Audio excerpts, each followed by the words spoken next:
প্রিয় নিশিথা, কদিন ধরেই তোমাকে লিখব বলে ভাবছিলাম। যত দিন যাচ্ছে ততই মনে হচ্ছে লেখাটা জরুরি হয়ে পড়েছে। মন বলছে আমার সময় খুব দ্রুত ফুরিয়ে আসছে। মন বলছে তোমার সঙ্গে আমার আর দেখা হবে না। যদি সত্যি আমাদের আর দেখা না হয়, যদি সত্যি আর তোমার একান্ত কাছে বসে কথা বলার সুযোগ না মেলে, যদি তোমার প্রগাঢ় নিঃশ্বাসের আস্বাদ আর নিতে না পারি, সেই শঙ্কা, সেই তাড়না থেকেই আজ তোমাকে লিখছি। আমাদের রোমাঞ্চময় বর্ণিল পথ চলার শেষ দিনগুলোর কথা দিয়েই না হয় শুরু করি। নিশিথা, মনে করে দেখো, শেষের দিনগুলোতে আমি তোমার কাছে হয়ে উঠেছিলাম অত্যাচার, আমি তোমার কাছে হয়ে উঠেছিলাম অসহ্য, আমি তোমার কাছে হয়ে উঠেছিলাম বাড়াবাড়ি।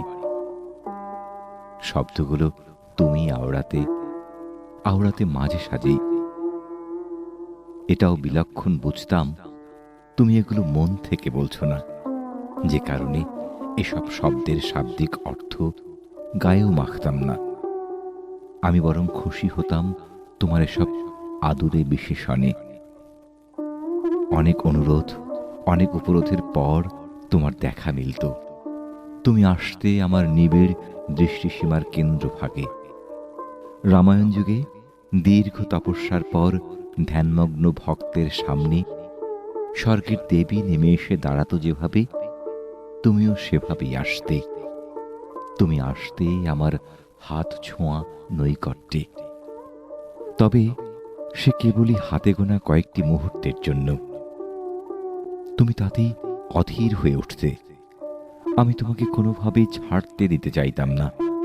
আমার সমস্ত অস্তিত্ব দিয়ে, আমার ক্ষুধাতুর চোখ দিয়ে আমি তোমার অপার্থিব সৌন্দর্য গিলে গিলে খেতাম। আমার অনুভূতির ৭ রং সরোবরে তোমাকে নিয়ে আমি নিমগ্ন হতে চাইতাম, নিমজ্জিত হতে চাইতাম। তুমিও যে একেবারে চাইতে না তা তো নয়।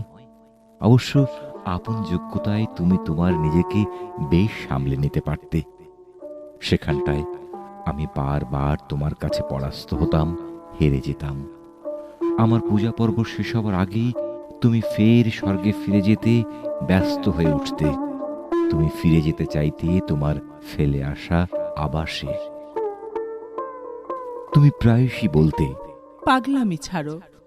তুমি আমাদের মিথজীবী সম্পর্কের নানা সঙ্গতি অসঙ্গতির কথা তুলে ধরতে। তুমি সবসময় একটা বাগানের ভেতর থাকার ইচ্ছা প্রকাশ করতে। সেখানে তোমার থাকার পক্ষে নানা যুক্তি তুলে ধরতে। মাঝে মধ্যে আমার বাড়াবাড়িটা বিপদসীমা ছাড়িয়ে যাবার উপক্রম হলে তুমি কিছুটা হতাশা, কিছুটা অনুযোগ নিয়ে বলতে, বুঝেছি, তুমি আমাকে বাগানটা আর করতে দেবে না। জবাবে কিছুই বলতাম না আমি।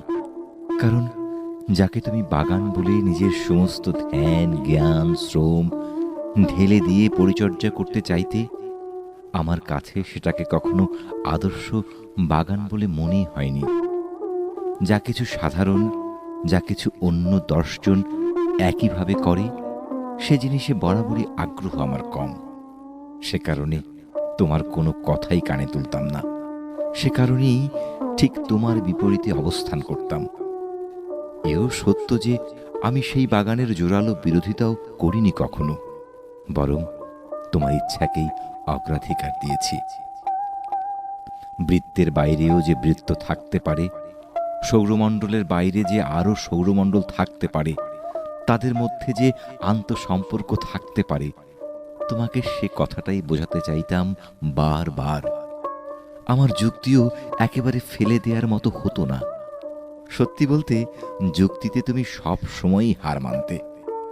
তারপরও বিচার মানি, তবে তালগাছটা আমারই থাকবে, এই দর্শন আঁকড়ে ধরে থাকতে তুমি।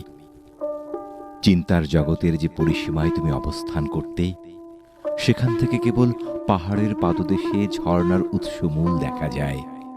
খুব বেশি হলে সেখান থেকে জন্ম নেয়া নদীর প্রথম ভাগের তীব্র গতি দেখতে পেতে তুমি। এর চেয়ে বেশি দূরের কিছু অথবা আরো ভাটিতে নদীটি কেমন হতে পারে তা তোমার চোখে দৃশ্যমান হতো না।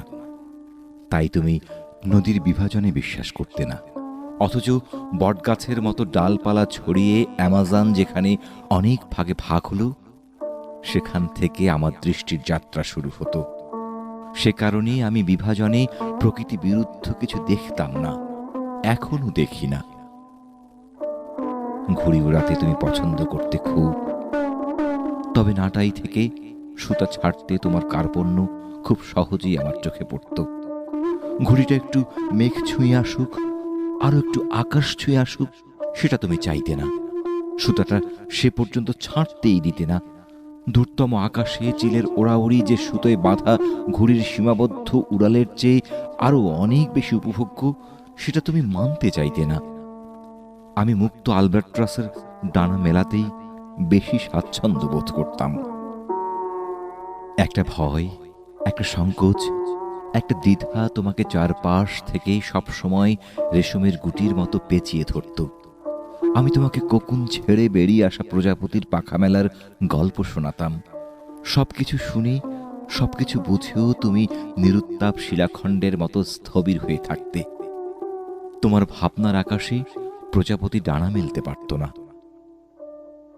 আমার ভালোবাসাকে তুমি ভালোবাসা বলে মানতেই চাইতে না। তুমি বলতে, এ নিছকই ঘোর, এ নিছকই অতি ক্ষণস্থায়ী মোহ। তুমি বলতে শিগগিরই ঘোর কাটবে, আর মোহটাও নাকি উবে যাবে মুখ খোলা বোতল থেকে যেভাবে উবে যায় ফরমালিন। তুমি বলো, এখনো কি তোমার তাই মনে হয়? এত এত অভিমান, এত অনুযোগের পরও তোমার প্রতি কৃতজ্ঞতা জানাবো অথবা তোমার প্রশংসা করব, তার জন্য উপযুক্ত শব্দ সম্ভার আমার অভিধানে নেই। কেননা আমার প্রত্যাশার চেয়ে তোমার কাছ থেকে আমার প্রাপ্তিগুলো এতটাই বিশাল হতো। বহুবার আমি তোমার মুখে একটি শব্দ শুনতে চেয়েছি, কত অনুনয় বিনয় করেছি, অথচ একটিবারের জন্য তুমি আমার চাহিদা মাফিক তা উচ্চারণ করনি। উচ্চারণ তুমি করেছ ঠিকই, তার সঙ্গে বাড়তি না শব্দটি যুক্ত করে। তবে যা তুমি দিয়েছ তা আমার সেই কাঙ্ক্ষিত উচ্চারণের চেয়ে ঢের ঢের বেশি। আমি একটি ছোট্ট চৌবাচ্চা ভরা জল চেয়েছিলাম, তুমি আমাকে আস্ত মানুষ সরোবর উপহার দিয়েছ। আমি এক চিলতে সবুজ চেয়েছিলাম, তুমি আমাকে আদিগন্ত বিস্তৃত সবুজ প্রান্তর উপহার দিয়েছ। আমি একটি প্রগাঢ় নিঃশ্বাস চেয়েছিলাম, তুমি আমাকে বিশুদ্ধ অক্সিজেনের সমুদ্র দান করেছ।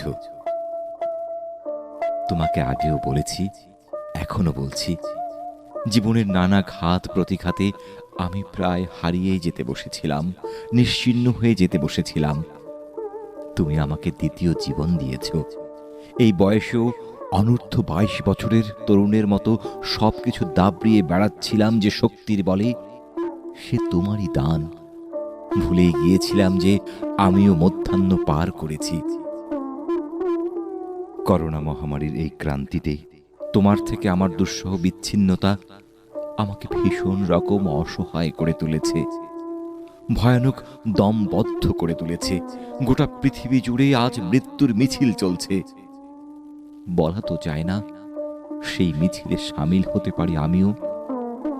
যদি সত্যি মারা যাই, আর যদি খবরটা কোনো মতে তোমার কানে পৌঁছায়, তুমি কোনো শোক করো না, এ আমার একান্ত অনুরোধ। তবে যদি একটি কাজ করো, আমার ভালো লাগবে। আমার মৃত্যুর বছরখানেক পরে তুমি একটা ডুমুরের ডাল কেটে আমার কবরে শিওরের কাছে পুঁতে দিয়ে আসবে। কে খুব অবাক হচ্ছ? এত কিছু থাকতে ডুমুরের কথা কেন বললাম? জবাবটা খুব সহজ, কিন্তু দেব না। সেটা তুমি নিজে নিজে খুঁজে নিও, অথবা অন্য কোনো পৃথিবীতে যদি আবার আমাদের একান্তে দেখা হয়, যদি আবারও আমি তোমার নিবিড় নিঃশ্বাসের ছোঁয়া পাই, যদি আবারও আমি তোমার ভেজা চুলের আঘ্রাণ নিতে পারি, সেদিন তোমাকে ডুমুরের ডাল পোতার রহস্যটা জানিয়ে দেব। কিন্তু এই যে আবদারটা করলাম, সেটা রাখা না রাখা তোমার জন্য ঐচ্ছিক। মন না চাইলে নাও করতে পারো। তবে আমার একটি অপূর্ণ ইচ্ছার কথা তোমাকে জানিয়ে রাখি, সেটা তুমি পূরণ করবে বলে আমি দৃঢ় ভরসা রাখতে চাই। খুব ইচ্ছা ছিল তোমাকে নিয়ে লেখা আমার কবিতাগুলো দিয়ে একটি বই প্রকাশ করব। সেটা হয়তোবা আমাকে দিয়ে আর হবে না। আমার অনুপস্থিত সময়ে পৃথিবীতে যদি আবার বিশুদ্ধ বাতাস বয়, যদি আবার ভোর হয়, যদি আবার আকাশ নীল হয়, যদি আবার ঝমঝম বৃষ্টি নামে, তাহলে আমার কবিতাগুলো থেকে অন্তত একটি কবিতা বাছাই করে হলেও তা দিয়ে তুমি একটি বই বের করবে, আর বইটি কেবল তোমার কাছেই রাখবে। আমি সেই কবিতায় বেঁচে থাকব, কারণ আমার কবিতাটা কেবল তোমার কাছেই থাকবে। কোনো বিচ্ছিন্নতা জনিত শ্বাসকষ্ট আর হবে না আমার, কোনোই দম বন্ধ লাগবে না, কারণ আমি তোমাকেই ছুঁয়ে থাকব। নিশিথা, হতে পারে এটাই আমার শেষ লেখা। যদি তাই হয়, যদি আমার কিবোর্ড কলম থেমে যায়, আমার যত অক্ষমতা, আমার যত সীমাবদ্ধতা, আমার যত অনাচার, যত বাড়াবাড়ি, সব ভাসিয়ে দিও তোমার অসীম ক্ষমার স্রোতে। আমাকে ভাসতে দিও তোমার দ্বিধা ভরা চিত্তে লুকিয়ে থাকা দ্বিধাহীন সাগরে। ভালো থেকো, অনেক অনেক ভালো থেকো। তোমার মেঘ আর বৃষ্টিকে আমার আদর দিও। তোমার বাগান সুশোভিত হোক, শোভাময় হোক। ইতি তোমার অভাজন।